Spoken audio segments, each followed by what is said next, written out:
আমি এখন দাঁড়িয়ে আছি ছাদের উপর। বাতাসের শব্দ শুনে বুঝতে পারছেন। তো রাত্রির সময়টাতে আমি ছাদে থাকতে খুবই পছন্দ করি। একা, নিঃসঙ্গ, আশেপাশে দূর দূরান্ত থেকে গাড়ি ঘোড়ার শব্দ খুব ভালো লাগে আমার। এত রাতে ছাদে আমি কেন, সেটার একটা অবশ্য কারণ আছে। আমি এখন যেখানে ছাদে দাঁড়িয়ে আছি খুবই কিনারে, একদম অনেক উপরে। আমার বিল্ডিংয়ের হাইট অলমোস্ট 17-18 তলা। টাঙ্কের উপরে বসে আছি কমিউনিটি হলের ছাদে। তো এত রাত এখানে আমি বসে আছি বিশেষ একটি কারণে। কারণটা খুবই কমন, খুবই কমন। মন খুব বিষণ্ণ আমার। এই বিষণ্ণ মনে আমি শুধু চাই, বা এভাবেও বলতে পারি কথাটা, যে মন আমার এতটাই বিষণ্ণ, এতটাই বিষণ্ণ এবং এতটাই বিষাক্ত হয়ে গেছে যে এমন নিচু পর্যায়ে পৌঁছে গেছি আমি বিষণ্ণতার, যে আমার এখন সামনে সুইসাইড করা ছাড়া আর কোনো উপায় নেই। কিন্তু আমি সুইসাইড করছি না। আমি তাকিয়ে আছি সেই নিচের দিকে। হয়তোবা একটু সাহস করলে আমি নিচে পৌঁছে যেতে পারি, 17 তলার নিচে। একটা মানুষ শখ করে সুইসাইড করতে চায় না, তার অনেক কারণ থাকে, অনেক কারণ থাকে।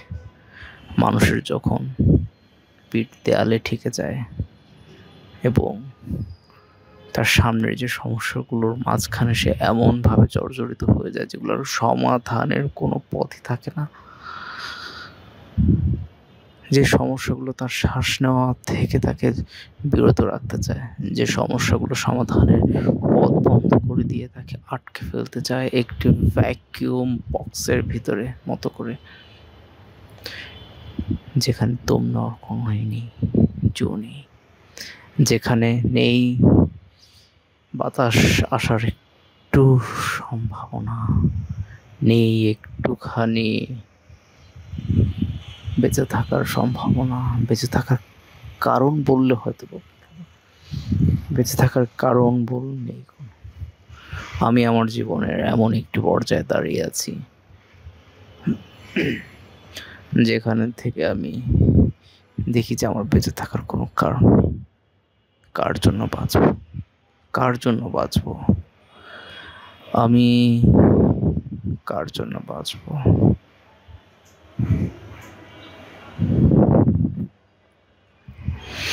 জীবনের অর্ধেকটা পথ পার করে ফেলেছি আমি। আমার জীবনে ব্যর্থতা ছাড়া আর কিছু নেই। আসলেই আমার জীবনে ব্যর্থতা ছাড়া আর কোনো অর্জন নেই। এটাও বা কম কি? কোথাও আমি পাইনি সুখ, সফলতা বা সার্থকতা বা সামান্যতম ভালোবাসার অর্জন।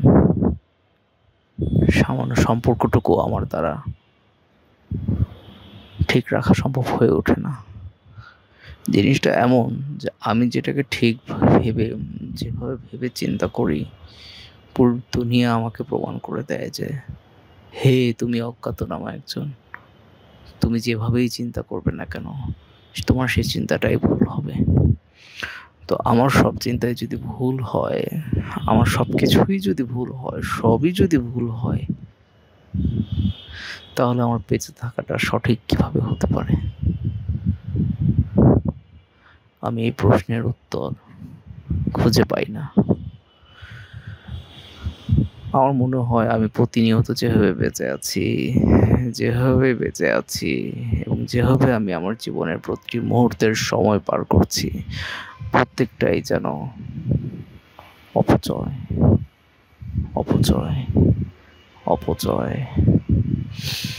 আমার সাথে প্রত্যেকটা মানুষ যখন আমার সাথে প্রতিটা মুহূর্ত কাটায় আমার মনে হয় যে সে তার জীবনের সবচেয়ে মূল্যবান সময়গুলোর অপচয় করছে।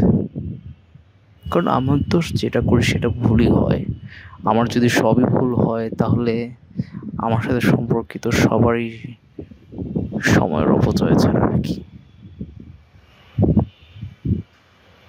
সবই তো অপচয়, সবই তো ভুল। এমন হতে পারে আপনারা মনে করতে পারেন যে আমার কথাটাও ভুল।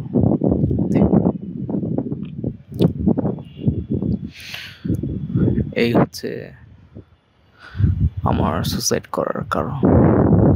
সুসাইড আমি করছি না, সুসাইড আমি করবো না। কেন করবো সুসাইড?